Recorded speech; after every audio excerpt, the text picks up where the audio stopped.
안녕하십니까. 정치블로거 IM피터입니다. 지난 5월 23일은 노무현 대통령 서거 7주기였습니다. 그토록 노무현 대통령을 미워했던 새누리당이 이번에는 노무현 전 대통령이 생전에 지역주의 타파 등 통합의 정치를 구현하기 위해 애썼다며 아주 후한 논평을 내놓기도 했습니다. 7년이 지났지만 노무현 대통령의 이름을 말하면서 울컥하는 사람이 있습니다.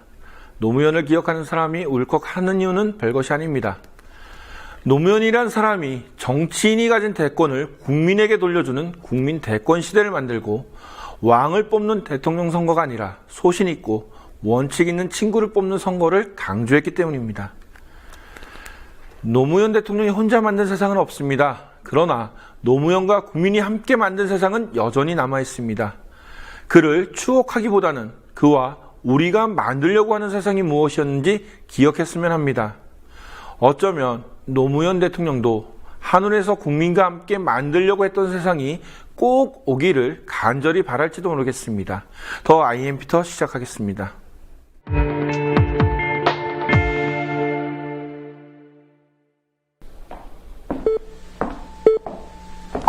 전 대통령 오늘 이 소리 기억나십니까? 80년대 당시 뉴스는 땡소리 후 어김없이 전두환 대통령으로 시작됐습니다. 그리고 이후 언론은 땡전 뉴스라는 조롱 섞인 별칭으로 불렸습니다.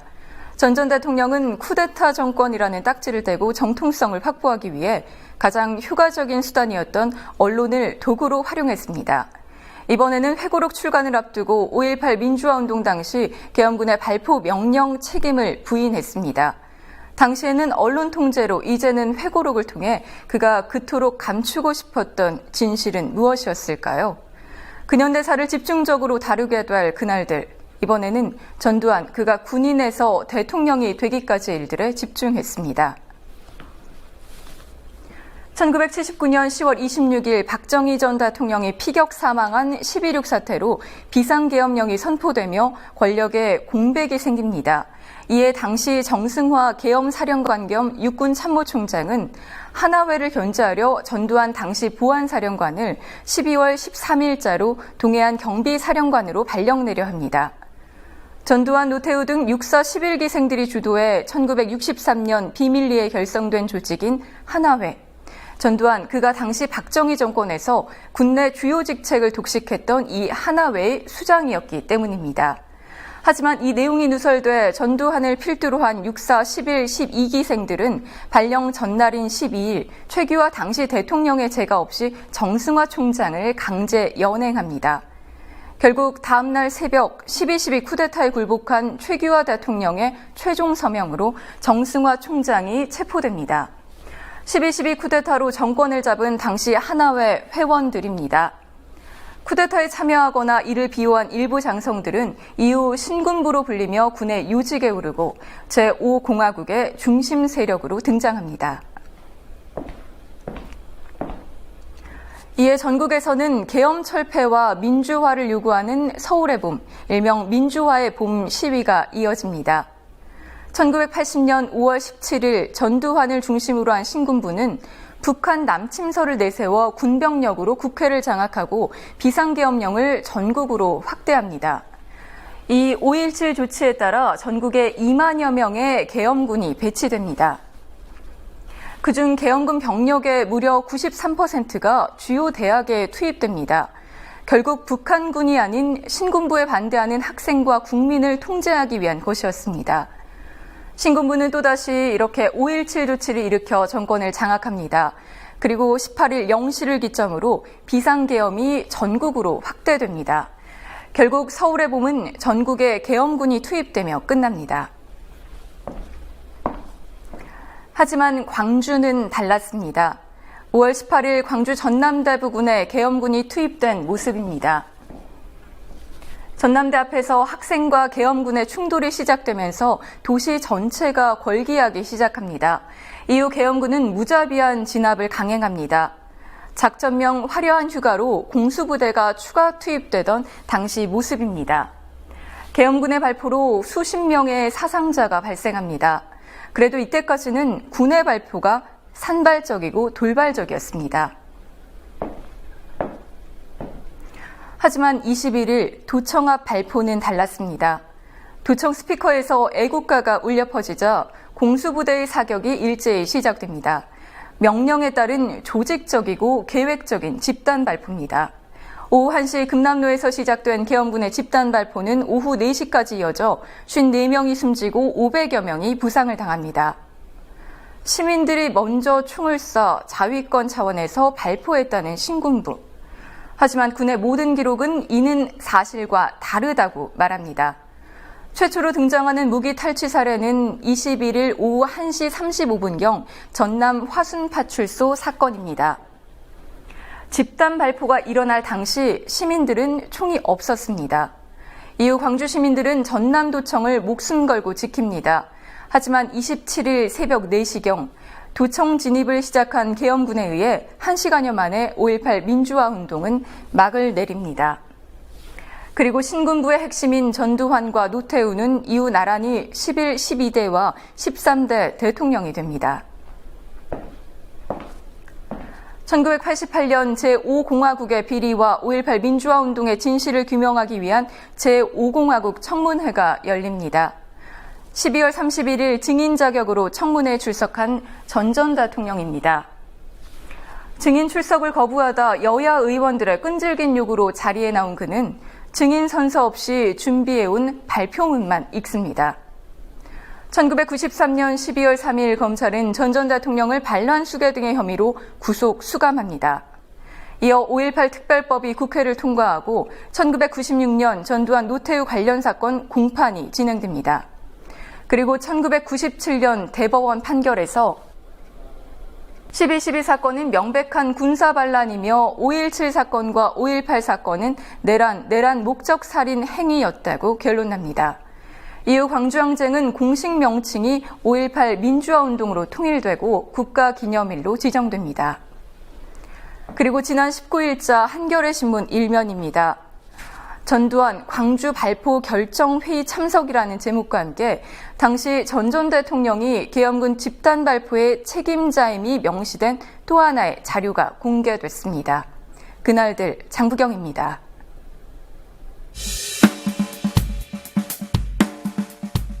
오늘은 아는필 기자와 함께 국민TV 조합원 기자단 교육과정을 우수한 성적으로 수료하신 쿠포터 한 분을 스튜디오에 모셨습니다. 이성관 조합원님, 쿠포터님, 뭐라고 이제 호칭해야 되는 요인데? 네. 예, 안녕하세요. 예, 안녕하세요. 그냥 기자로 해주시면. 예, 이 기자님. 네. 자, 간단한 먼저 소개 부탁드리겠습니다. 예, 저는 이름이 이성관이고요. 요번에 쿠포터 지원해가지고 수료를 마쳤습니다. 우수한 성적. 네. 맞춰서. 그리고 뭐, 나이는. 네, 뭐, 나이는 뭐, 우리 37이에요. 우수한 성적으로 수료를 하셨지만 저는 점수를 매기진 않았습니다. 네, 용인에 살고 있습니다. 아, 용인에 살고 계시고. 이 쿠포터를 이렇게 지원하시게 된 동기가 어떤 건가요? 저는 원래 인터넷 기자를 좀 하고 있었어요. 하고 있었다가 이제, 국민TV에서 이런 걸 한다고 하길래 저도 한번 내본 거고, 근데 교육을 받고 나서 보니까 이제 그 전에 제가 국민TV에 대해서 기대가 아주 컸어요. 네. 그런데 요새 조금 내용을 겪으면서 네. 조금 문제가 있는 것 같고, 또 원래는 좀 어려울 때 돕는 게 친구잖아요. 그럼요. 그래서 돕고자 왔는데 많이 배웠어요. 네, 그러니까 이게 사실 그런 것 같아요. 이렇게 밖에서 볼 때랑 또 안에서 들어와서 실제로 같이 일을 하다 보면서 느껴졌던 그런 마음들, 그다음에 그렇죠. 이게 네. 현실은 사실 이제 더 혹독하잖아요. 네네. 근데 그런 걸 느끼면서 이제 힘들 때 도움이 되는 친구. 그래서 쿠포터. 쿠포터가 이제 친구까지 되는 건가요? 그리고 원래 이제 인터넷 신문 기자로도 일을 하셨었고 또 오마이뉴스에도 이름을 딱 쳐보시면 네, 기사가 상당수 나옵니다. 인디밴드 관련된 제가 하나 네. 읽어본 것 같아요. 인디밴드 관련된 얘기 해갖고.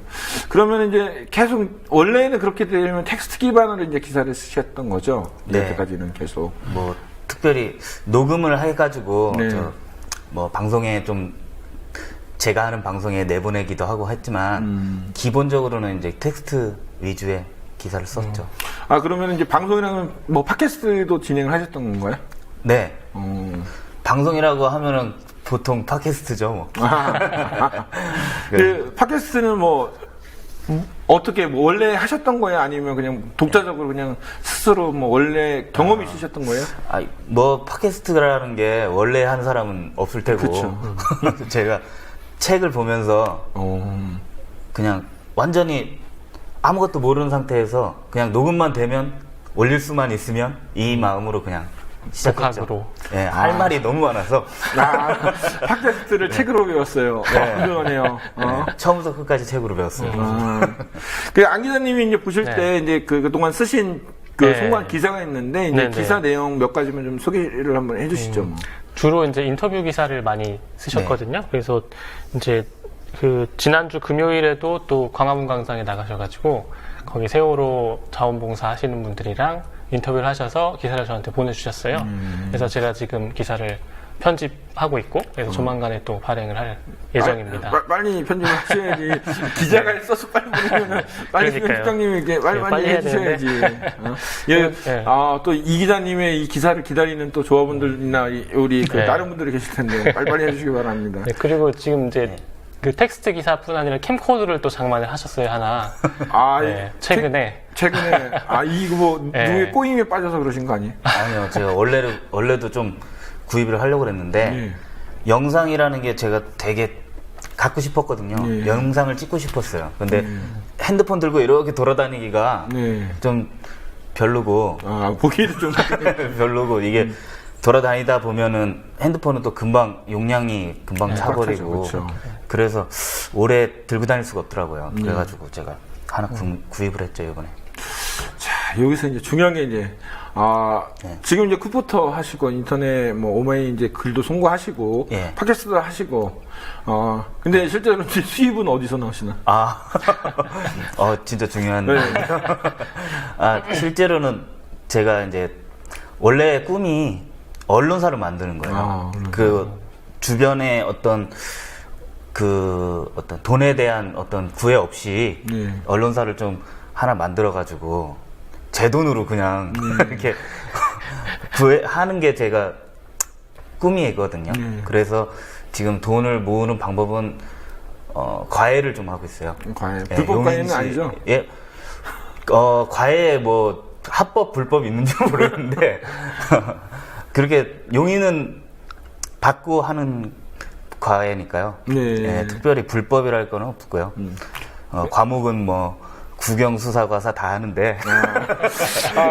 제 조카들이 용인에 사는데 좀 크면 한번 보내드리겠습니다. 초중고. 용인에 사시는 조합원분 혹시 계시면 또 네, 그런 거. 자, 이 방송을 보시는 조합원들 중에서 용인에 사시는 분들, 이 기자님한테 또 가시면 조합원 DC 있나요?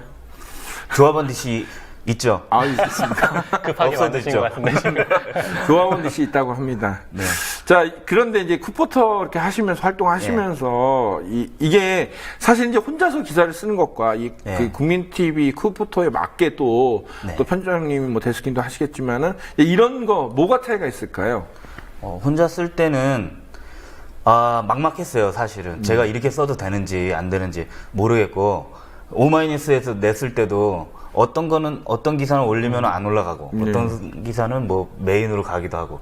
그러니까 도대체 뭘 써야 되나. 기준을 안 기준이 가르쳐주니까는. 모르겠고. 그래서 여기 와서 다시 배우니까, 그렇구나. 이게 또 쓰는 방법이 또 있겠구나.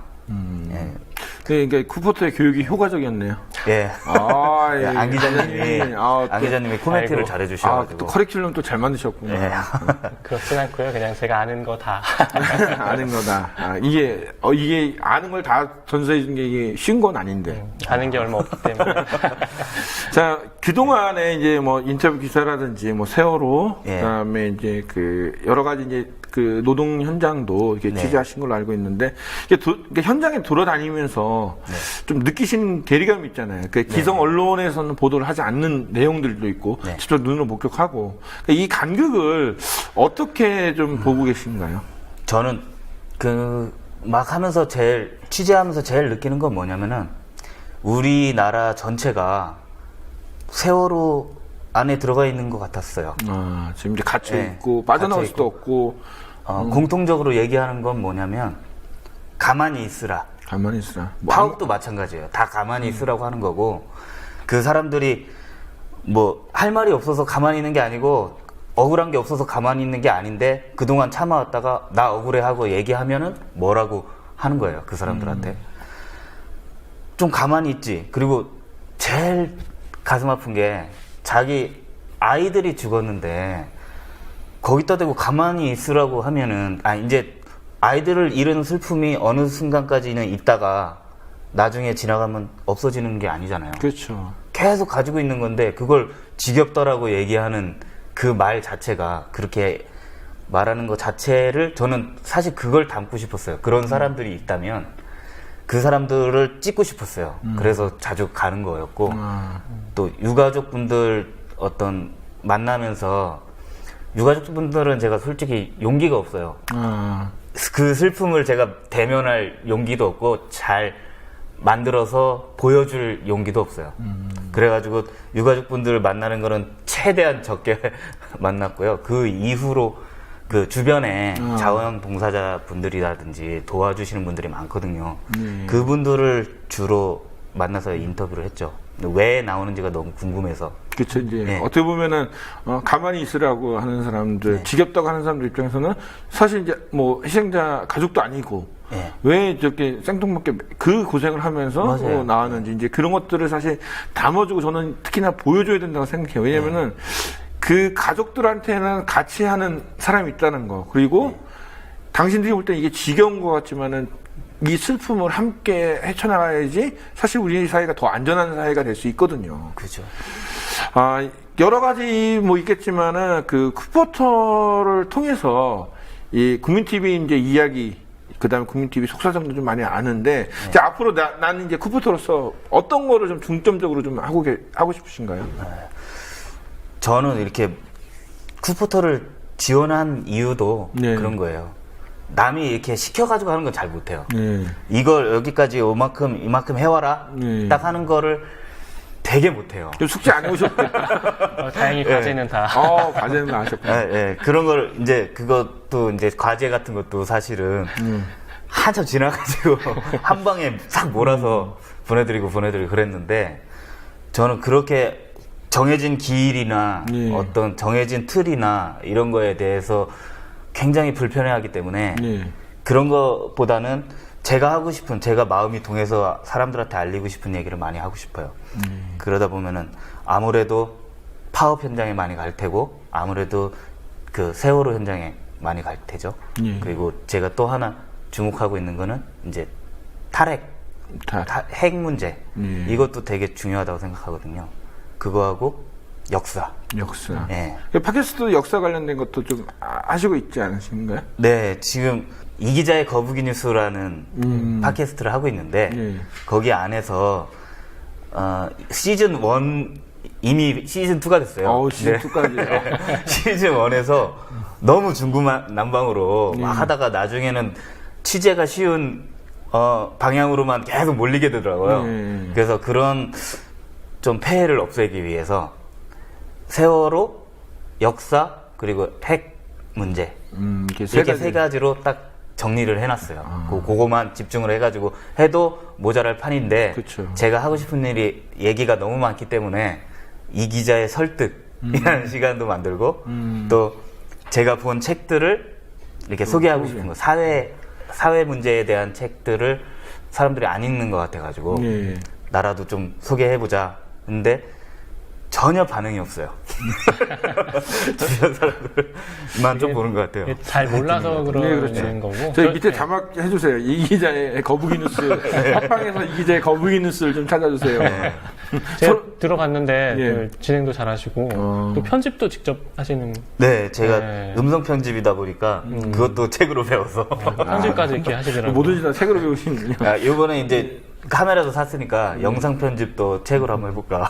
그 쿠포터 교육에는 영상 교육 없었나요? 찍는 것까지는 있었는데 편집은 아무래도 없어. 뭐 단기간에 할 수 있는 뭐 할 수도 있는데 그때는 일단 찍는 걸 먼저 찍는 했죠. 거 먼저 하셨으니까 이제 다음번에 이제 심화 과정이하고 쿠포터 뭐 심화 과정에서 했으면 좋겠고. 자, 마지막으로 저희 이제 그 찍은 영상 간단하게 소개를 해주시고 우리가 영상 보면서 마치도록 하겠습니다. 그 어떤 영상인가요? 잠시 찍게 된 배경이나 요것도 좀 설명을 해주시면은 저희가 요거 얘기 끝나고 영상 나갈 때 보시는 분이 좀 이해가 더 빠르겠죠.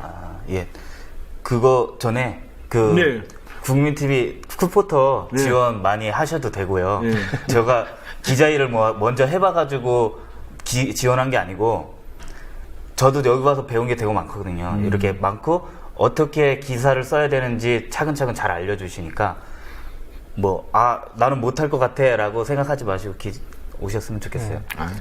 미리 신청해놨다가 나중에 그거를 그때 사전 접수하셔도- 접수를 받는 네. 방법을 한번 그러면 예, 알겠습니다. 고민을 해봐야겠습니다. 그럼 그리고, 이제 영상 소개시. 예, 영상은 이제 현기차 네. 그 노동자분 네. 이제 비정규직 노동자들인데 고공농성을 지금 350일 가까이 하고 계세요. 그래서 건강도 매우 안 좋아지고 되게 지금 상태가 굉장히 안 좋으신 것 같아요. 그리고 워낙 또 이제 덥잖아요. 네, 더워지고 그렇습니다. 있으니까. 그러니까 상태가 계속 안 좋아지는데 상황은 하나도 변하는 게 없는 것 같더라고요. 그래서 그런 영상을 지금 제가 하나 찍었고 또 하나가 있긴 한데 아직 추가 취재가 더 있어서 요건 또 이제 나중에 또 예. 다음에 또 출연하시려고. 하시는 거고. 예, 저희 이제 이렇게 오늘 나와주셔서 고맙고, 앞으로도 저희 그 쿠포터 소개뿐만 아니라 영상을 해서 편집하시면 저희가 따로 별도로 저희 더 아이엠피터에서 이제 소개하고 보도할 수 있도록 좀 했으면 좋겠습니다. 예, 앞으로도 좋은 취재 활동도 부탁드리고, 지금 다른 데 넘기지 마시고 저희 단독으로 꼭 보내주시기 바랍니다. 예, 알겠습니다. 예, 오늘 나와주셔서 고맙습니다. 네, 감사합니다. 안녕하세요. 네. 지금 여기가 어떤 현장인지 좀 말씀해 주세요. 여기는 저기 서울시청 예. 동편 인도 쪽에 자리 잡고 있는 지하자동차 고공농성 농성 천막이고요. 지금 저 길 건너편 국가인권위원회 건물 옥상 광고탑 위에서 저희 산해하청 비정규직 조합원 두 분이 고공농성 오늘로 345일째 농성 중에 있으십니다. 소위 얘기하는 이제 고산병이라고 그러죠. 예. 계속 지대가 높은 곳에 올라가면 생기는 지금 계속 고산병을 앓고 있는 중이고요. 현재도 지금 그렇고 두 분 다 혈압이 이렇게 심각한 수준에 있는 분들이 아니셨는데 두 분 다 고혈압이 굉장히 심각한 그래서 혈압약을 보통 일반 고혈압 환자들이 이제 한 알 정도를 먹는다면 두 알을 먹어도 혈압이 잘 떨어지지 않는 지금 상황이 지속되고 있는 상황입니다. 전국에 있는 비정규직 국가가 만들어낸 이상 집단이죠. 그리고 자본하고 결탁돼서 법을 어겨가면서까지 지금 밀어붙이고 있는 비정규직 정규직화 투쟁에 대한 그 내용을 담고 있고요. 앞서서 법원에서도 현대자동차나 GM대우나 이제 완성차 업계뿐만 아니라 다른 중공업 분야나 조선업 분야에서도 전부 비정규직에 대해서 불법이다, 불법 파견이다라고 판결이 이미 난 상태고 저희 또한 1심에서 승소를 했습니다. 그리고 2심 판결을 기다리고 있는데 2심 판결이 계속 미뤄지고 7월 1일 날 다시 이제 판결을 내린다는 이제 그 연기가 결과가 나와 있는 상태이긴 하지만 법에서도 이미 가장 대한민국에서 보수적이라는 집단인 법원에서조차 불법 파견임을 이미 인정을 한 상태인데 그 자본 권력이라고 하는 정몽구 현대기아 자본이 모든 법을 무시하고 여전히 그 비정규직에 대해서 강행 처리를 하려고 하고 있는 거죠. 엄밀히 말하면 사측에서 얘기하는 건 파견이 아니라 도급이라고 주장을 하죠. 그러니까 도급 형태를 띈 업체라고 얘기를 하지만 그거는 저희가 법원에서 판결을 받기를 도급을 가장한 파견업이다. 그러므로 이제 저희가 불법 파견이라고 이제 말을 하는 거죠. 회사에서는 이제 도급이라고 주장을 하는 거고.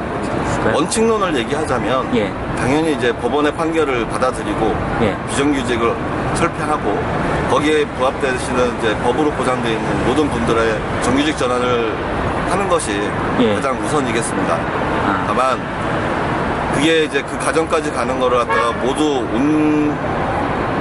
전체를 다 이제 저 위에 눈성중의 두 동지가 짊어지고 가게 할 수는 없는 네. 부분이기도 하고, 모든 그 과정에서 특별교섭 과정을 거쳐서 이제 저희가 이제 그런 합의를 만들어내는 과정이긴 한데, 네. 사측에서 보다 성실하고 확실한 답변을 내놓고, 전향적인 안을 내놓고, 공동성 중인 두 동지의 내려올 수 있는 네. 요건을 마련을 하는 것이 가장 큰 우선적인 문제일 거라고 생각을 하고 있습니다. 그러면 전향적이라면 어느 정도를 생각하고 계십니까? 전원 정규직화를 얘기합니다. 전원 정규직화와 또 다른 정규직화만 되면 내려오시는 건가요? 1차적으로 거기에 이제 네. 부수적으로 발생을 하는 몇 가지 부분들은 있습니다만, 네. 그거는 노동조합 안에서 이제 활동 부분의 문제인 거고, 네. 손해배상이라든가 그런 부분은 당연히 처리가 돼야 되겠죠. 네. 그리고 저희가 궁극적으로 갖고 가는 이제 그런 부차적인 부분에 대해서 앞세워서 얘기를 하는 것보다 원칙론적인 얘기에서는 그렇다는 말씀을 드리는 겁니다. 네.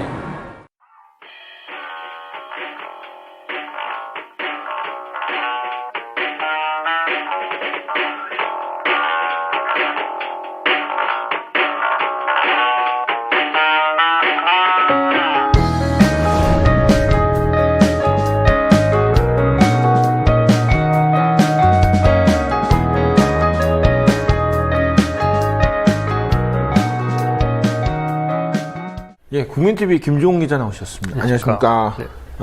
지난주에 그 강남역에서 벌어진 살인 사건을 계속 취재하셨는데, 그 어떤 내용인지 먼저 간략하게 설명 네. 부탁드리겠습니다. 일단 많은 분들이 알고 계시니까 사건에 대해서 짧게 설명을 드리면은 강남역 인근에 노래방이 있습니다. 강남역에서 가장 유명한 노래방 중에 하나인데 거기에 공용 화장실에서 30대 초중반의 남성이 20대 초중반의 여성에게 칼로 수차례 찔러서 현장에서 즉사한 사건입니다. 근데 여기서 우리가 놓치지 말아야 될 점이 뭐냐?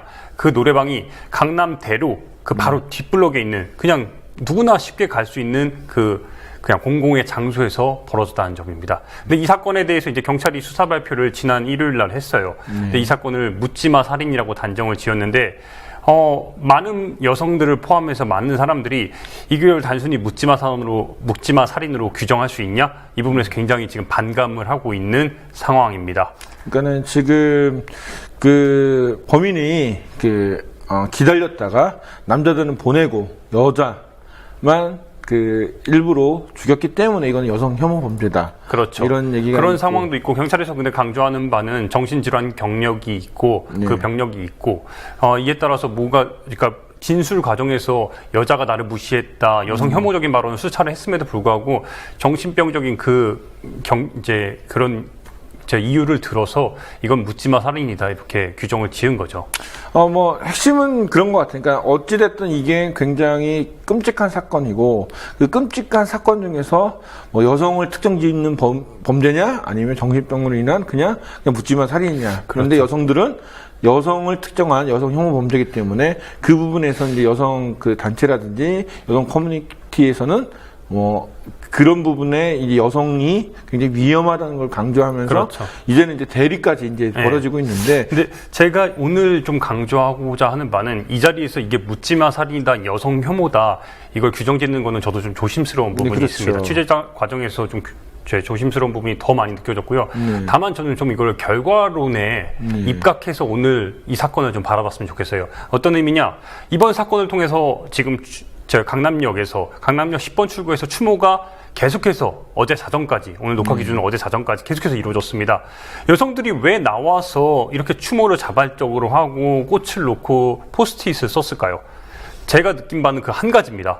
이번 사건을 통해서 여성들이 대한민국에서 살기에 너무 두렵다는 겁니다. 이게 바로 결과론적인 거예요. 그렇죠. 이제 어쩌면은 여성들이 살기에 어느 사회보다 더 끔찍한 사회라고 말하시는 여성분도 있고, 남성분 입장에서는 이 정도면은 밤에 이렇게 멀쩡하게 돌아다닐 수 있는 사회가 어딨냐, 나라가 어딨냐. 그런데 사실 이제 통계학적으로 우리나라가 다른 나라에 비해서 여성 피해, 그러니까 살인 건수만 해도 많은 건 확실하거든요. 그렇죠. OECD 이제 평균이나 다른 여타 나라에 비하면은. 그러면 지금 사실 이제 여성들이, 그러니까 이거는 남성의 생각으로는 사실 우리가 받아들일 게 아니라고 좀 봐. 왜?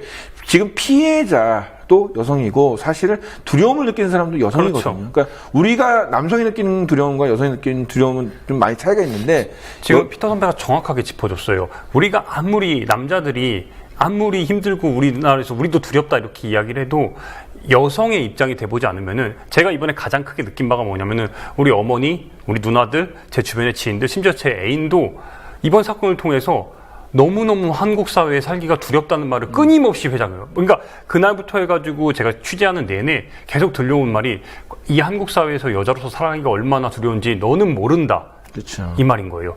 내가 아무리 진보적인 생각을 갖고 있고 내가 아무리 이런 활동을 위해 노력을 해도 한국 사회에서 여성으로 살기는 정말 당사자가 되지 않으면 모른다는 거예요. 이거에 대해서 우리가 이번 사건을 계기로 바꿔나가야 될 게 제가 이번 취재 과정에서 느낀 바고 오늘 방송을 통해서 강조하고자 하는 바가 하나입니다. 이 결과를 바꾸는 것이 지금 우리의 가장 큰 역할이라고 보는 거예요. 사실 이제 뭐 남자 둘이 여성의 네. 마음을 뭐 얘기하기 좀 그렇고 그러면은 인터뷰를 하나 해갖고 그렇죠. 오셨죠. 그러면 그 네. 여성 어느 분이셨죠? 김조은 씨라고 기억하실 네, 겁니다. 그렇죠, 우리가. 녹색당 그 비례대표 3번으로 나왔던 분인데 이분이 여성 관련된 활동을 지속적으로 해왔고 특히 제가 이제 취재 과정 속에서 관련된 메시지를 상당히 이번 사건의 핵심이 무엇인지 정확하게 짚어냈어요. 일단 인터뷰 영상 보시고 계속 이야기 진행하겠습니다. 네. 이게 저는 뭐 갑자기 생겨난 그런 이상한 사건이 아니라고 생각하고요. 지금까지 한국 사회라는 곳이 여성들 또 여성들뿐만 아니라 사회적 약자들이 살아가기에 어떤 곳인지를 드러내주는 사건이라고 생각하고요. 그래서 이렇게 지금 분노하고 또 추모하는 많은 사람들이 그간 느껴왔던 것들을 이번 계기를 통해서 좀 사회적인 문제로 같이 공감하고 또 슬퍼하고 또 이제 해결할 실마리를 찾아보자고 저는 제안하는 거라고 생각해요. 결국에는 어떻게 해결해야 될까요? 그러니까 이게 참 근원적인 문제인데 그럼에도 불구하고 그냥 단순히 저도 가장 안타까운 게 조심하란 말밖에 지금 못하고 있는 이런 실정인데 그러니까 여성들한테 조심하라고 얘기를 해야 되는 게 아니라 남성들에게 여성을 때리면 안 된다, 죽이면 안 된다 이렇게 가르쳐야 되는 거죠. 그러니까 저는 교육도 굉장히 중요하다고 생각하고 이 여성을 상대로 한 이런 강력 범죄율이 우리나라 얼마나 높은지 그리고 치안이 좋은 나라라고 이야기를 하지만 사실은 여성들한테는 결코 그런 곳이 아니라는 것 이런 사실들을 더 사회적으로 많이 공론화를 하고 또 정치적으로 혹은 입법기관을 통해서 해결할 수 있는 부분들을 조치를 취해야 하고요.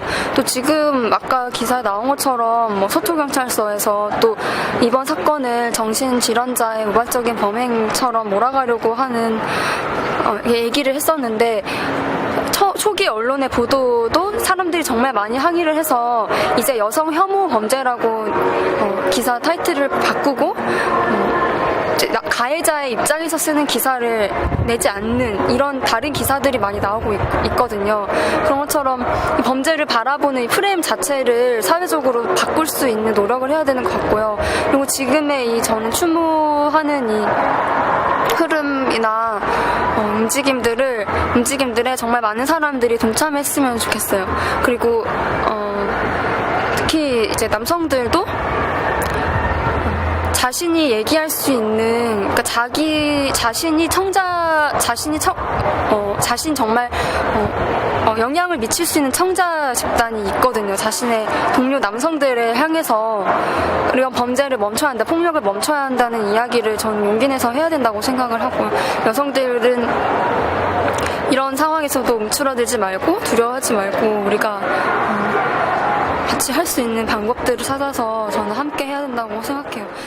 자, 김조은 씨 영상을 보면은 이제 사회적인 어떤 시스템이 필요하고 사회적인 그 사람들의 어떤 그 남성들이 바라보는 이런 마인드나 그 생각들이 조금 변화될 필요가 있다는 얘기를 많이 했는데 좀 그런 것 같아요. 그러니까 뭐냐면은 아까도 얘기했지만은 우리가 남성이 느끼는 그 공포와 여성이 느끼는 이 공포가 다른데 이거를 어떻게 안전하게 해줄 것이냐. 저는 이거는 남자와 여자가 문제가 아니라 서로 그러니까 여성이 아닌 다른 아이가 됐어도 똑같다고 생각해요. 그럼 이거 뭐냐면은 남성과 여성을 분리를 하지 말고 제 생각에는 좀 더 약한 사람들이 더 많은 두려움을 느끼고 있다. 그러면 그 두려움을 정부나 사회에서 막아줄 의무가 있다고 저는 생각을 하거든요. 이게 지금 너무너무 중요한 포인트가 교육적으로 이 문제를 더 근간에서부터 본질에서부터 해결해야 된다고 지금 짚어준 건데 지금 정치권에서 이걸 해결한다고 나온 게 기억하시겠지만 세월호 관련해가지고 제대로 그러니까 해경이 못하니까 해경 해체. 근데 이번에도 지금 화장실에서 일어났으니까 공용 화장실에서 있다고 공용 화장실을 없애겠다. 이게 지금 정치권에서 나오는 지금 메시지인 거예요. 이게 말도 안 되는 물론 공용 화장실이 위험하고 범죄에 노출되어 있는 건 맞아요. 사실은 이제 그거는 기본이에요, 기본. 그렇죠. 그리고 그거를 법으로 하기 이전에 이미 상식적으로 우리가 만들어야 될 필요성이 있거든요. 그러니까 이거는 사실 근본적인 대책은 아니고 당연히 따라와야 될 거예요. 근데 이거를 대책이라고 생각했다는 것 자체가 좀 지금 이 사람들이 잘못 생각하고 있는 거죠. 그러니까 우리가 지금 커뮤니티 사이트 또 그다음에 강남역 10번 출구 앞에서 남성과 여성들이 자꾸 싸우는 그러니까 뭐 이렇게 토론 내지는 뭐 같이 격렬하게 뭐 토론을 하시는데 저는 이거 이전에 우리가 지금 안전을 먼저 좀 생각을 좀 했으면 좋겠어요. 그러니까 근간에는 바로 그 안전이 있는 겁니다. 그 안전에 대해서 이거는 비단 여성들이 그러니까 물론 여성들이 결과적으로 대한민국에서 살기 힘들다는 요거에 대한 그 해결책을 제시하는 게 우리 사회의 우리가 지금 역할이지만 중요한 거는 여성을 포함을 해서 소수자, 약자, 인간이 대한민국 사람들이 대한민국에서 살기 힘들다는 두려움이 있는 거예요. 이거는 남자와 여자, 소수자 모두를 다 포함하는 거죠. 거기에다가 덧붙여서 지금 여성들이 느끼는 그 두려움들이 남성과는 달라요. 그렇죠. 근데 그거는 사실은 저는 분명히 남성들이 이해를 해줘야 된다고 생각을 해요. 그러니까 예를 들어갖고 뭐 그런 거죠. 그러니까 나는 가만히 있었는데 왜 날 보면서 동포에 떨어?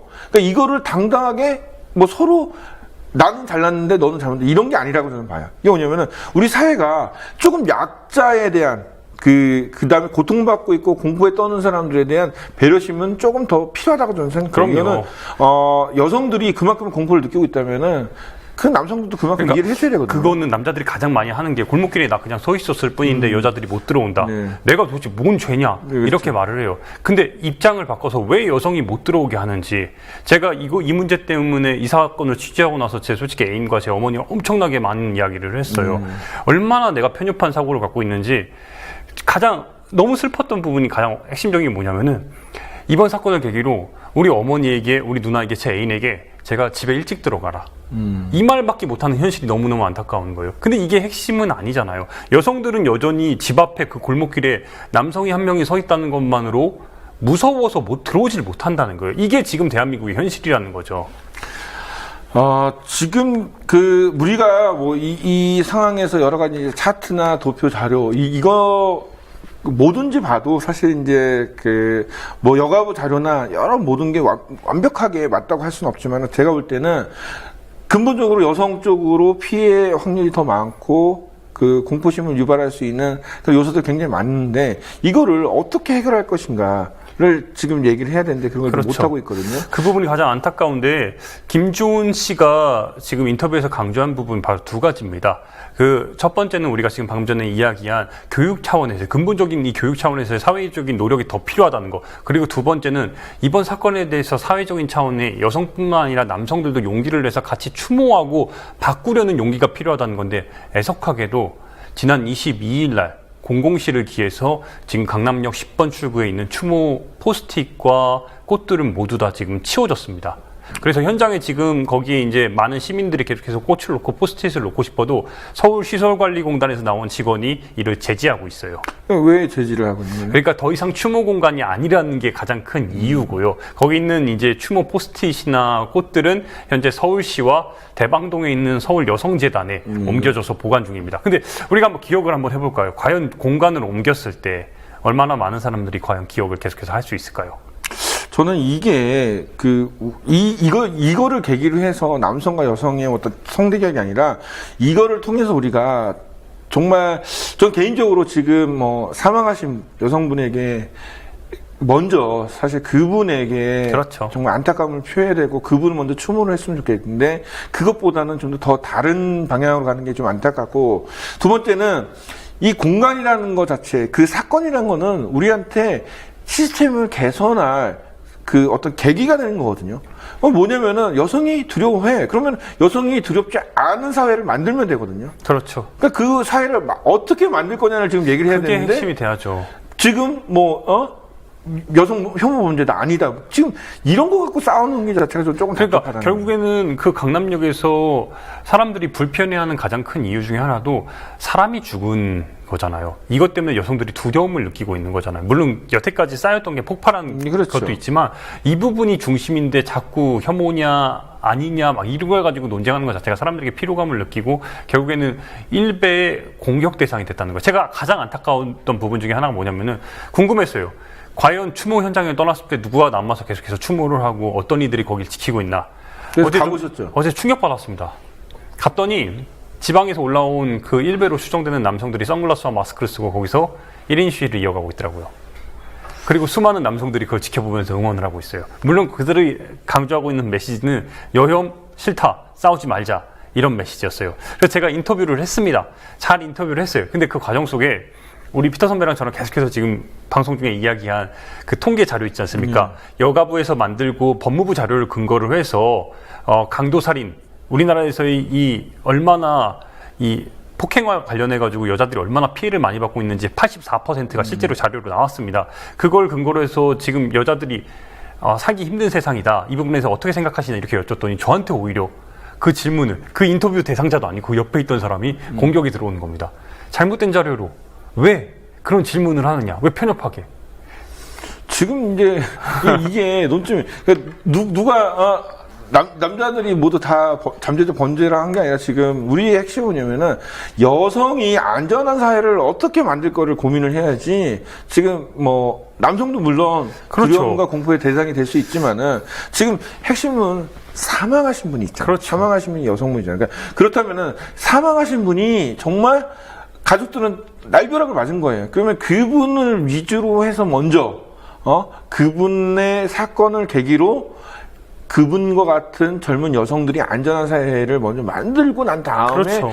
그 다음에 남성들의 어떤 그런 공포 이런 것도 이제 얘기를 하면 되는데, 그럼 지금 보면은 사실 젊은 여성 그 다음에 아니면 그냥 여성이 안전할 수 있는 시스템은 지금 논의가 하나도 전혀 안 되고 있어요. 근데 가장 제가 진짜 이 일베들을 보면서 예. 가장 안타까웠던 부분이 뭐냐면은 제가 근거로 든, 그러니까 그 여가부에서 나온 법무부 자료를 근거로 해서 만든 84%의 여성들이 강력범죄의 대상이 되고 있다. 이거에 대해서 폭행치사가 포함이 안 돼 있기 때문에 이 자료는 잘못됐다 이렇게 얘기를 하는 거예요. 그러니까 정부 기관에서 만든 자료조차 잘못됐다고 이야기를 하는 거예요. 자기들이 보고 싶은 것만 보는데, 그러면서 얘기를 하는 게 폭행치사를 포함할 경우 남자와 여자의 이 강력범죄의 비율은 6대4가 된다. 이걸 강조를 하는 거예요. 근데 핵심은 남자가 60%의 강력범죄 대상자가 되는 것도 여자가 40% 되는 게 이게 중요한 게 아니잖아요.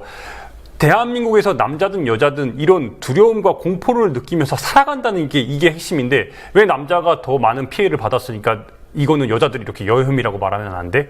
이런 것들을, 이런 논리를 가지고 와가지고 이번 사건이 여혐이 아니다 막 이런 식으로 지금 주장을 펴고 막 공격을 하고 있다는 것 자체가 저는 이번 취재를 하면서 여태까지 취재 중에 되게 힘드셨겠네요. 가장 서글펐습니다. 그거 영상 있나요? 예, 있습니다. 그 영상 한번 잠깐 보고 얘기하죠. 네.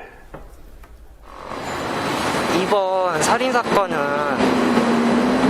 단지 사람이 마음에 일어난 거여서 어떤 여성 우대 정책을 펼치든 그것이 여성한테 진짜 도움이 되면 좋은 정책이지만 결론적으로 지금 우리나라는 살기 좋은 나라는 분명하고 전 세계도 인정하는데 치안율도 높고 하지만 이제 범죄에 대해 일어나는 것은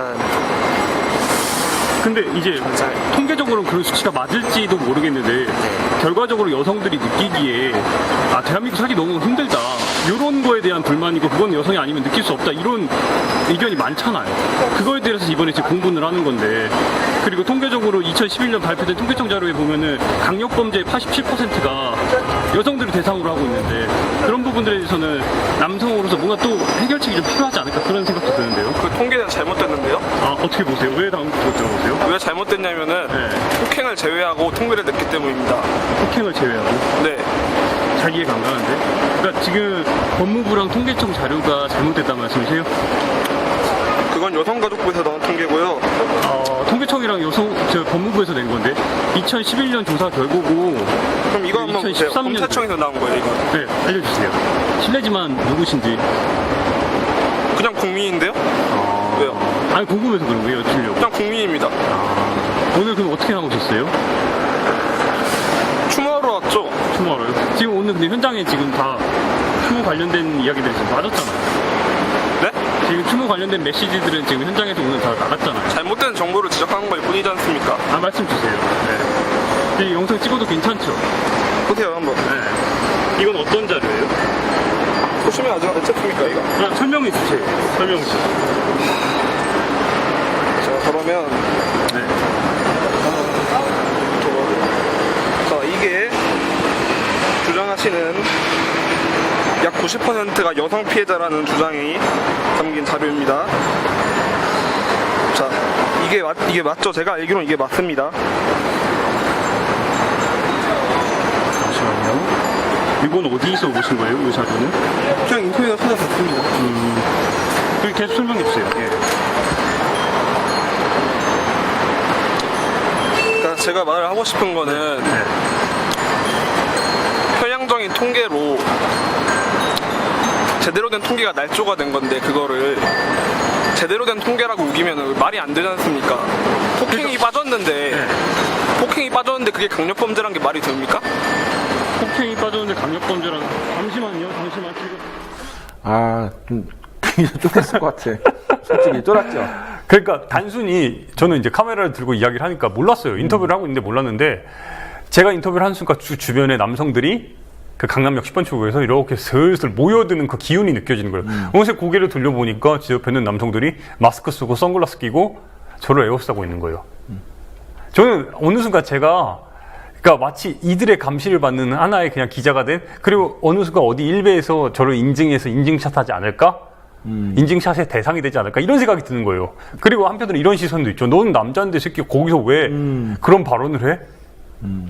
너무 솔직히 말씀드릴까요? 무섭더라고요, 정말. 그렇죠. 그러니까 네. 일베 사이트에서 그 강남역 10번 출구, 그 다음에 거기 기업은행 앞에 어떻게 대여를 해갖고 거기 있어야 된다는 게 계속 올라오고 있거든요. 계속 이제 봤는데 사실 이런 논란은 어떤 사건의 이슈 내지는 본질을 흐린 행동이라고 저는 생각해요. 그러니까 우리가 지금 생각한 건 딱 두 가지예요. 하나는 남성들이라면은 여성들이 훨씬 더 공포를 느끼고 있고 두려움을 느끼고 있다는 걸 인정을 해줘야 되는 거. 두 번째는 가장 중요한 거, 남성이건 여성이건 어느 누구나 안전한 사회를 만들기 위해서 그렇죠. 어떻게 할 것인가. 그러면은 이 안전한 사회를 만들기 위해서 우리가 사회적 합의나 그 공론화를 시켜갖고 뭔가를 해야 되는데 어떤 법적인 문제, 뭐 증오범죄냐 아니냐 뭐 이런 여러 가지 이제 뭐 얘기도 나오고 그럼 그것도 이제 한번 나와서 얘기를 해야 될 거 아니야. 형량을 어떻게 할 것이냐. 그 다음에 증오범죄 가중처벌을 했을 때 과연 이게 범죄가 줄어들 것이냐. 우리 지금 그런 걸 얘기를 해야 되는데 그것도 안 하고 있죠. 그 다음에 아까 얘기했던 그러니까 여성이 안전하게 밤에 다닐 수 있는 거. 그러니까 보통 사람들 그런 얘기를 많이 하더라고. 뭐 여성이 밤늦게? 아니 그럼 우리나라 헌법에는 남성, 여성 차별하지 않도록 돼 있어요. 그럼 남성이 12시까지 돌아다니면 여성도 12시까지 안전하게 돌아다니는 세상을 만들면 되거든요. 그러니까 이런 다양한 그런 사회적 시스템을 어떻게 만들 거에 대한 논의라든지 그런 부분은 없고 언론에서조차도 계속 얘기해. 뭐 여혐이다 아니다. 뭐 그렇죠. 일베가 뭐 나타났다. 결국에는 뭐 이런 것만 나와. 진짜. 지금 우리가 계속 강조한 대로 결과가 나왔잖아요. 이 결과에 대해서 어떻게 해결하는 게 우리 앞으로 사회와 언론의 역할이라고 저는 봐요. 당연히 이 과정 속에서 이번 사건의 가장 안타까운 부분은 우리 희생자에 대해서 추모하는 그 마음을 계속해서 이어가는 거였고요. 그렇기 때문에 지금 강남역 10번 출구에서 추모 공간이 바뀌고 제한되는 것도 한편으로는 저는 좀 안타깝고 유감스러운 부분이고요. 물론 이게 여가부로 가서 계속해서 옮긴다고 이제 추모를 이어간다고 하지만 근데 뭐 공간이 바뀌면 사람들이 그렇게 찾아가나 그 핵심 그렇죠. 장소는 그건데 이제 저는 사실 개인적으로 그거는 조금 너무 일찍 근데 좀 옮기지 않았나 아쉬움이 있습니다. 일주일 만에 옮긴 건데 이것도 좀 우리가 짚어야 될 점이 뭐냐면은 비가 온다는 이유로 자발적으로 여성단체에서 그걸 옮겼습니다. 그런데 그 비가 온다는 것도 큰 이유가 됐지만 결정적으로 일베의 인증샷 놀이가 너무너무 지속됐어요. 한편으로는 그 정말 추모의 열기가 뜨겁게 올라갔던 사건 다음 날 제가 그때부터 현장에 계속 있었는데 그날 뭐가 왔냐? 일베가 화환을 보냈어요. 네. 이런 진짜 잡놈들이 어디 있어요. 그 추모의 공간에서 조롱과 비하로 그리고 거기서 얘기한 게 천안함 용사들을 기억해야 된다. 물론 기억해야죠. 근데 이것과는 사건의 본질이 아니잖아요. 거기다가 노무현 이렇게 해가지고 이름 써서 보내고. 그러니까 안전과 안보를 이 사람들이 지금 헷갈려하고 있는 건데 그러니까 이제 우리가 좀 정리를 하면은 우리가 기억해야 될 것은 사실 아까 전에 김지원 씨가 얘기했듯이 교육이라는 거. 정말 우리 남자가 이렇게 생각하는 공포와 여자가 생각하는 이 공포가 다른다는 거를 인정을 할 수 있게 또 여성들한테도 이런 여러 가지 이제 교육들이 이제 어릴 때부터 필요하고 그 교육적인 부분은 사실 교육이고 사회적인 안전 시스템은 안전 시스템이거든요. 그러니까 이거를 좀 병행해서 좀 나가야 되는데 뭐 다른 거 뭐 대책 나온 건 아무것도 없죠 지금. 현재로서는 없고요. 저는 이거는 남성과 여성 대한민국을 살아가는 모든 사람들이 이 점 하나는 좀 기억했으면 좋겠어요. 우리 만약에 제 누나나 동생이나 자식이 있을 때 해결책이라고 우리가 말할 수 있는 게 피터는 에스더에게 밤기 조심해 일찍 들어와 이게 해결책은 아니잖아요. 이거는 정말 이건 해결책이 아니라는 걸 정말 잊지 않았으면 좋겠어요. 그러니까 이게 그거잖아요. 어디 아예 물놀이 하면은 빠져 죽을까봐 넌 아예 물을까도 가지 마. 이거랑 마찬가지죠. 그렇죠. 그러니까 물에서 빠져 죽지 않게 만들면 되잖아요. 수영을 가르치거나 아니면 안전 교육에 대해서 더 시켜야죠. 그리고 구조대원이 옆에 서 있던지 이걸 해야 되는데 물에 죽을까봐 아예 물에 들어. 그러니까 이런 사회가 되면 안 되거든요. 그래서 지금 계속 취재를 하면서 많이 이제 뭐 힘들었겠지만은 우리가 다음에는 이거를 가지고 한번 김지원 씨를 좀 나와서 그렇다면은 뭐 이런 사회 현상을 분석하지 말고 정확하게 여성들이 어떻게 하면 안전할 수 있을까? 그러니까 그 대책을 우리끼리라도 한번 좀 논했으면 좋겠습니다. 네. 그래서 뭐 일베 영상 봤는데 좀 무서웠을 텐데 어찌됐든 살아와서 또 다음에 또 취재 가더라도 맞을 것 같으면 도망가요. 그러니까 취재도 중요하지만은 몸 안 다치는 게 정말 먼저니까는 사실 그런 부분들 보면은 참 두렵습니다. 그러니까 남자도 두려워하는데 여자들은 그렇죠. 얼마나 두려워할까요? 정말 우리 사회가 두렵지 않고 누구나 안전한 세상 그리고 여성이 공포를 느낄 때 조금 더 그 사람들이 인정하고 이해할 수 있는 그런 사회가 됐으면 좋겠어요. 이거는 뭐냐면 남자들이 넓은 마음을 갖고 있고 뭐 남자들이 뭐 힘이 세서가 아니라 그거는 서로가 갖고 있는 그 어떤 다름이에요. 그 다름을 좀 서로가 인정을 했으면 좋겠습니다. 어저께 영상 봤을 때 너무 고생했을 것 같아요. 고생했고 다음 주에도 더 좋은 다음 주에는 좀 즐거운 소식을 좀 갖고 왔으면 좋겠습니다. 예, 고생하셨습니다. 함께 만드는 언론 미디어 협동조합 여기는 국민TV 함께 만드는 언론 미디어 협동조합 여기는 국민TV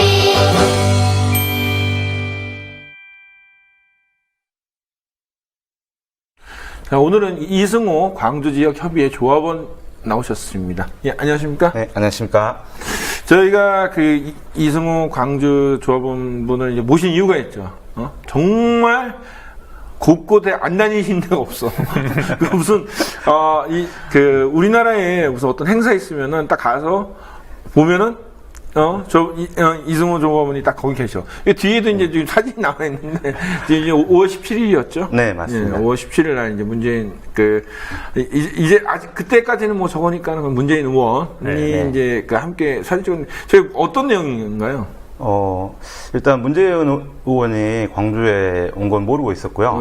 이제 저희가 그 5.17 행사 때, 부스가 다 이렇게 설치가 되거든요. 이제 그 과정에서 저희 국민TV가 그 부스 하나를 이제 이번에 불화는 아니죠.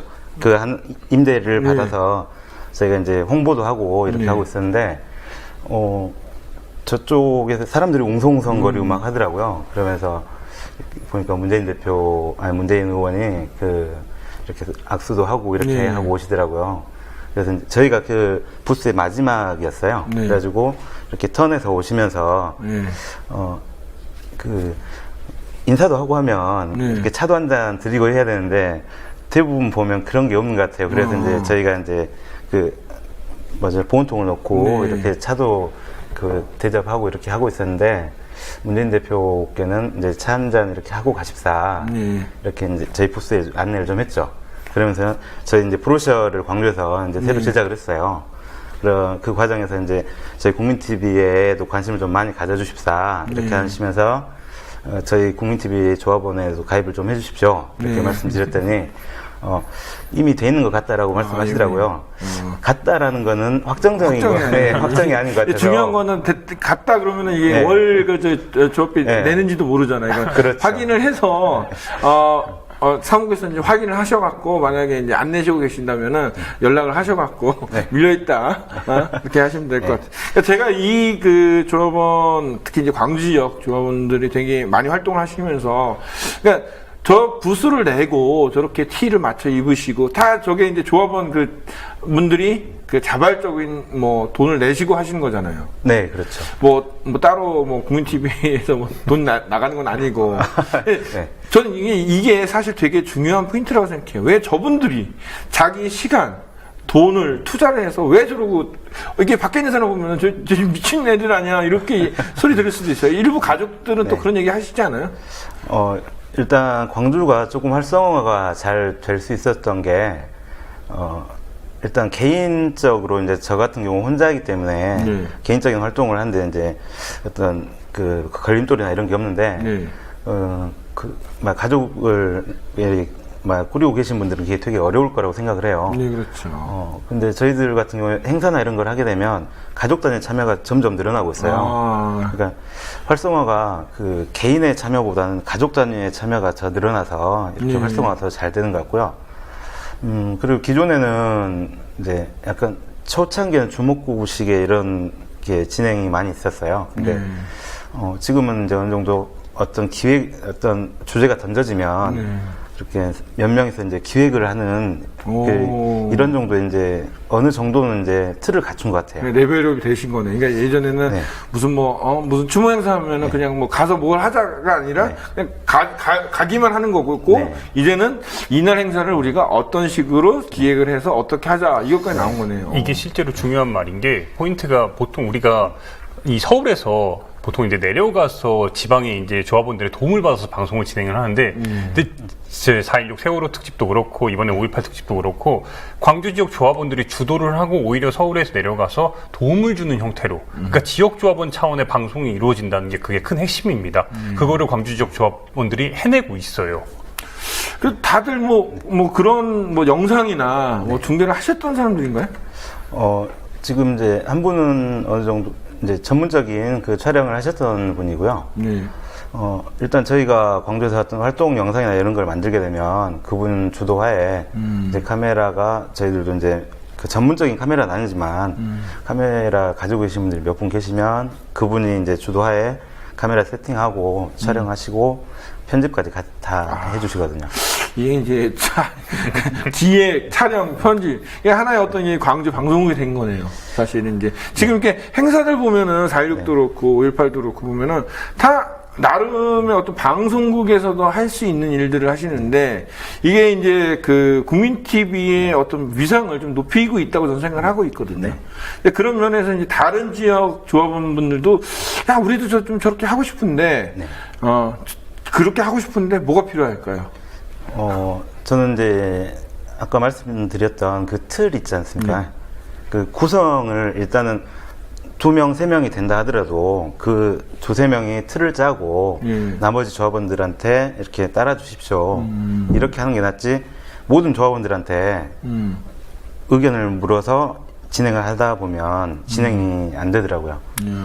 일단은 이제 2-3명이 어떤 이렇게 기획이나 어떤 게 폼, 이렇게 그 틀을 갖고 아니면 안을 한 다음에 자, 우리 이런 기획을 하고 있으니까 도와주십시오 하고 그 다음에 또 이제 다음번 행사 때는 이제 그걸 토대로 그때 부족했던 것들을 어떻게 하면서 다시 이제 기획을 하면서 같이 하고 근데 이제 또 한 사람, 한두 명이 모든 행사를 다 하는 게 아니잖아요. 그러니까 뭐 이 행사는 뭐 A, B라는 조합원이 다른 행사는 또 C, D 이렇게 하다 보면 전반적으로 모든 조합원들이 다 참여를 하는 거네요, 결론은요. 네, 그렇습니다.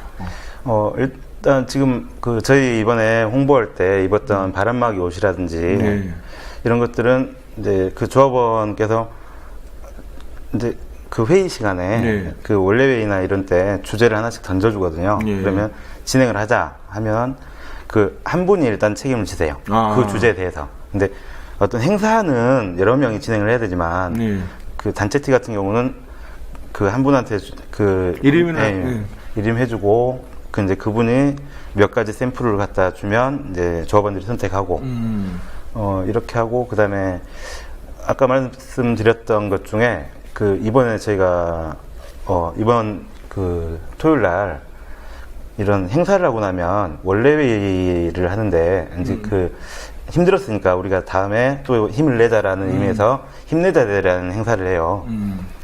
그 이런 것들을 보면 이제 이런 행사를 할 때도 주제를 던져주면 그 조합원들이 예전에는 시큰둥했던 것 같아요. 근데 지금은 어떤 주제가 딱 정해지면 그 초창기에 그 참여하지 않았던 조합원들이 그 사람이 많아지니까 관심을 더 가지는 것 같아요. 그래서 일단은 그런 것들이 그러니까 소수지만은 그분들이 나름의 역할을 하는 걸 보면서 그러니까 사실 이제 큰 기획이라는 게 별게 아니잖아요. 그러니까 각자 조합원들이 하나씩 일만 해서 그 10개가 뭉치면은 큰 행사가 되는데 옆에서 봤더니 저 별거 아닌 건데 혼자서 뭐 디자인 뭐 나도 할 수 있는 거를 저 사람이 계속 잘 돼. 그래서 이런 게 하나하나 쌓이다가 보니까는 이런 행사도 잘 치러지니까는 내가 갖고 있는 어떤 재능 정도도 충분히 참여해서 같이 할 수 있다는 그런 생각들을 조합원들이 하시는 것 같아요. 전반적으로 더 초창기에는 약간 속된 말로 놀고 먹자 반인 거 아니냐 이렇게들 이제 많이 판단을 하신 것 같아요. 그냥 뭐 우리 그냥 뭐 조합원끼리 모여서 술 한잔 하고 그냥 가자 뭐 이런 거였는데 이제 점점 갈수록 이제 일이 더 많아지신 거네요. 그렇죠. 그리고 이제 이 말씀은 이제 꼭 드려야 될 것 같은데 처음에는 남자 3-4명 많이 모이면 그 5-6명 모이는데 그 중에 이제 여성분 1분 참여하고 막 한 분, 2분 이렇게밖에 안 됐었거든요. 근데 지금은 모이게 되면 오히려 여성분들이 더 많을 때가 많아요. 그러니까 그게 더 그 원동력이 더 되는 것 같아요. 여성분들의 그 섬세함 같은 게 그 저희 조합의 발전에 더 많은 기여를 한 것 같아요. 우리 김 기자 이제 계속 이제 뭐 외부로 나가면은 강지역 조합원들을 많이 만나는데 그분들이 갖고 있는 장점이 뭘까요? 이분들이 뭐 행사하면 매번 거기 그 지역에 있는 것만이 사실 장점은 아닌 것 같거든요. 이분들이 옆에서 볼 때 어떤 장점이 있을까요? 저는 그러니까 장점 자체는 이분들이 가장 궁금했던 경우는 이 동력이 가장 궁금해요. 내가 왜 어떤 즐거움으로 이렇게 이런 행사나 아니면 방송을 기획해서 만들어가는지 저는 솔직히 보도쟁이로 제가 전문 방송을 계속해서 만들어가고 있음에도 불구하고 어느 때 너무 힘들어서 이걸 지속할 수 있나 이런 생각을 많이 하는데 정말 놀라운 점이 이들은 계속 국민TV라는 그 이름 아래 같이 하나의 동력에 대해서 만들어가고 있어요. 이 점이 정말 놀랍더라고요. 그래서 저는 되묻고 싶어요. 그 동력이 도대체 뭐예요? 즐거워. 그러니까 즐거운 사람은 이길 수 없다는 그런 건가요? 네, 그런 부분도 있는 것 같아요. 초창기에 조금 이렇게 지친다라는 생각도 조금씩은 있었어요. 근데 하나하나 행사를 이렇게 진행하면서 결과물이라는 게 이제 보여지니까 성취감 같은 게 더 느껴지잖아요. 그러면서 약간 이제 다른 지역도 마찬가지겠지만 그 광주라는 그 정치적 그 특성상 이런 것들 있지 않습니까? 우리는 해야 된다라는 그런 그 의무감 같은 그 책임감 이런 게 또 기저에 깔려 있어서 어떤 피 끓는 이제 열정과 네. 사명감 뭐 이런 거. 그게 어느 정도는 기저에 깔려 있는 것 같아요. 근데 그거를 겉으로 이제 표출을 하느냐 안 하느냐 그건데 현재 저희 조합원들은 그걸 이제 표출할 만한 표출해야 된다라고 생각을 해서 이렇게 활동을 하시는 것 같아요. 자, 지금 이제 뭐 광주 지역뿐만 아니라 사실 이제 저희가 왜 광주 지역 조합원을 먼저 모시냐면은 사실 이제 뭐 앞으로 제가 각 지역의 이제 조합원들을 만나서 얘기를 듣고 이렇게 스튜디오에 좀 모셨어서 이런 얘기 저런 얘기 좀 듣고 싶은데 국민TV의 가장 큰 장점은 저는 각 지역에 있는 조합원이라고 생각을 합니다. 그러니까 이게 뭐 조합 구조라서 뭐 힘들다는 사람도 있겠지만 저는 이거를 장점으로 좀 승화를 시키면은 뭐 그래도 우리나라에서 뭐 프레시안 말고라도 정말 이 국민TV가 조합으로 운영되는 언론사인데 이걸 좀 잘 활용했으면 하는 생각이 있거든요. 그리고 제가 볼 땐 각 지역에 많은 분들이 열심히 하고 계시고 자 앞으로 광주 지역은 어디까지 지금 나가시려고 생각을 하나요? 일단 첫 번째 목표는 일단 저희가 이제 합의되지 않은 목표이긴 하지만 지금 그 영상을 이렇게 만들고 이렇게 해주시는 그 이병석 조합원님께서는 그 아이언피터처럼 그 뉴스 꼭지 하나의 어떤 행사라든지 이런 게 있을 경우에 최대한 조합에 인력이 들어가지 않는 범주 내에서 영상을 일단 올려주는 거. 이제 컨텐츠를 이제 만들어주신다는 거. 네. 그럼 더 아이엠피터에도 보내주실 거죠? 현재는 영상이 이제 아이엠피터 쪽에 있으니까. 그리고 이제 긴 영상은 처음엔 안 되겠지만 이제 점진적으로는 저희가 뭐 전에 개인적으로 이렇게 월공방 최선동 조합원님하고 이병석 조합원님하고 저하고 셋이 이렇게 얘기를 잠깐 할 때 그래도 우리가 20-30분짜리 영상물은 일주일에 한 번 아니면 처음엔 어려우면 한 달에 한 번 정도 만들 수 있지 않겠냐. 근데 그런 말씀을 이제 이렇게 나눠본 적이 있거든요. 1차적인 목표는 한 5분이 됐건 10분이 됐건 저희 조합원들 영상을 만든 게 첫 번째 목표고 두 번째는 이제 그 이상의 시간을 늘리는 거고요. 그 다음에 이제 또 하나는 이제 팟캐스트 방송 저희가 실은 몇 번 테스트 영상까지 해가지고 테스트 광주 지역 그 조합원들이 이제 그렇게 하셨구나. 테스트를 한번 해봤는데 이제 그 작가의 필요성을 좀 많이 느꼈어요. 그렇죠.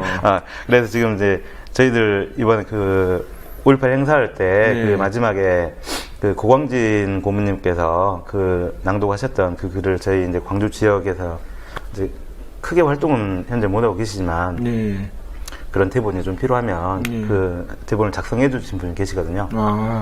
그래서 이제 아마도 이제 팟캐스트도 이제 하나 정도 준비를 하고 있어요.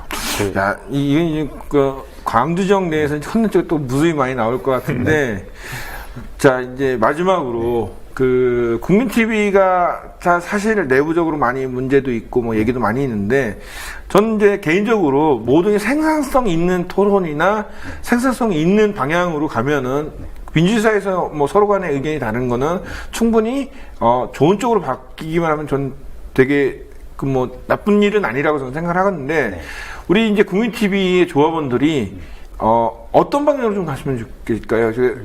또 조합원이 이제 스스로 생각하시는 국민TV가 나아가는 꿈꾸는 그런 모습들이 있지 않습니까? 그 마지막으로 한번 얘기해 주시고 마치도록 하겠습니다.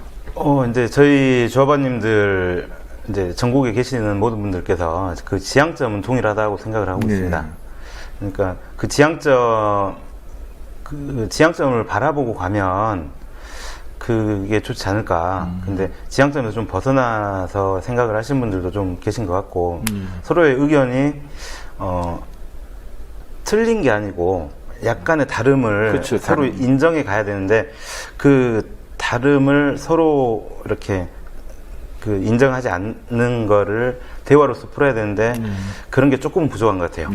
그래서 이제 대화로서 좀 더 잘 풀리고 그 지향점을 향해서 이렇게 같이 한 발 한 발 걸어가는 게 좋지.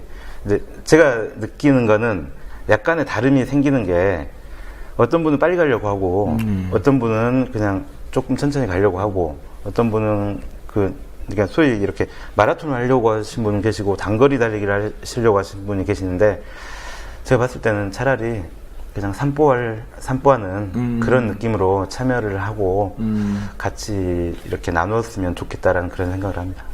그렇습니다. 우리가 이제 사실 국민TV 조합은 모두가 처음 이 국민TV가 생길 때 미디어협동조합이 생길 때 갖고 있던 마음은 다 갖고 있습니다. 그래서 그것이 조금씩 어그러지면서 실망과 마음이 아픔이 있지만은 저희가 갖고 있는 지향점은 솔직히 다 똑같다고 생각합니다. 이것을 우리가 이제 좋은 콘텐츠, 그 다음에 정말 언론 미디어 협동조합으로서의 이 모습을 하나하나 사실 전 맞춰나가는 과정이라고 생각하는데 그 과정이 맞춰나가면은 지금보다는 더 훨씬 더 밝고 희망찬 그런 일들이 좀 나타나리라 생각합니다.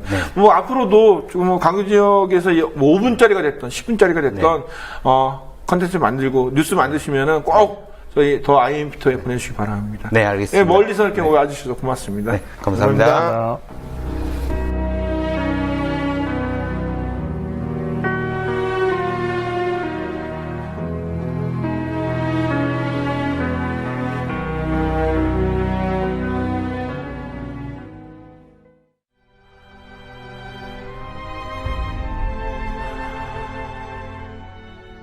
미디어 협동조합 국민TV 광주협의회 고광진 조합원입니다.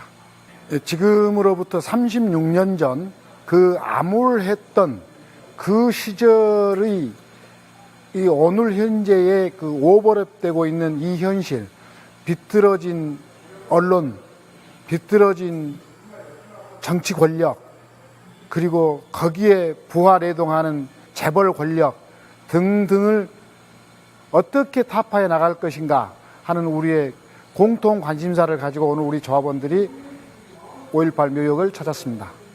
저희 가족 중에 국민TV 조합원이기도 하지만 제 조카인 초등학교 2학년 조카아이를 데리고 왔습니다. 36년 전에 그때의 그 상황을 교육시키는 의미도 있습니다.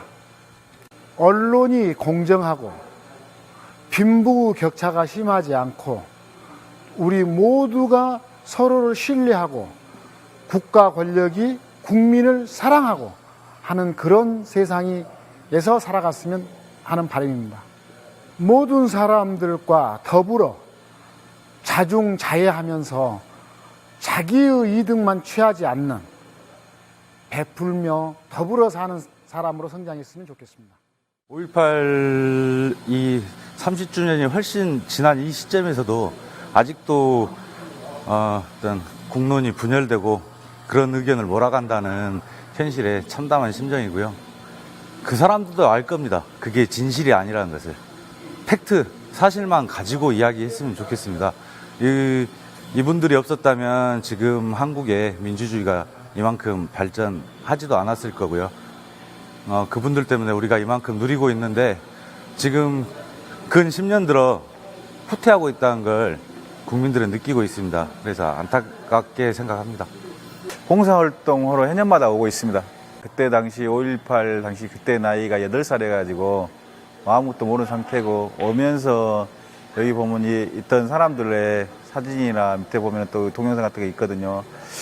과연 인간으로서 저렇게 할 수가 있을까?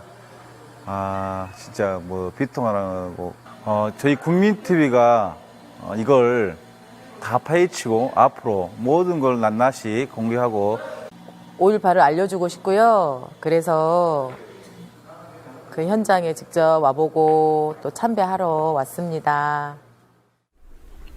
민생은 정책에서 나오고 정책은 정치에서 나온다. 정치는 여론을 따르고 여론은 언론이 주도한다. 언론의 수준이 그 사회의 수준을 좌우할 수밖에 없다. 나라가 선진국이 되려면 언론이 먼저 선진 언론이 되어야 한다. 노무현 대통령의 말입니다.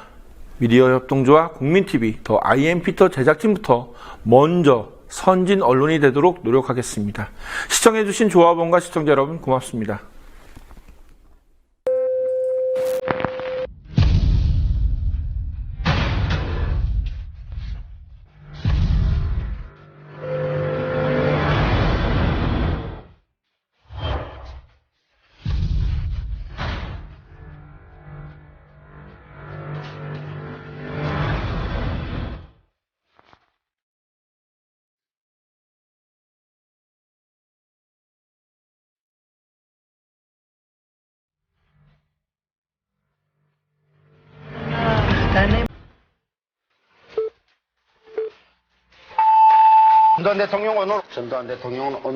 전두환 대통령은 오늘 민정당 창당 기념 박근혜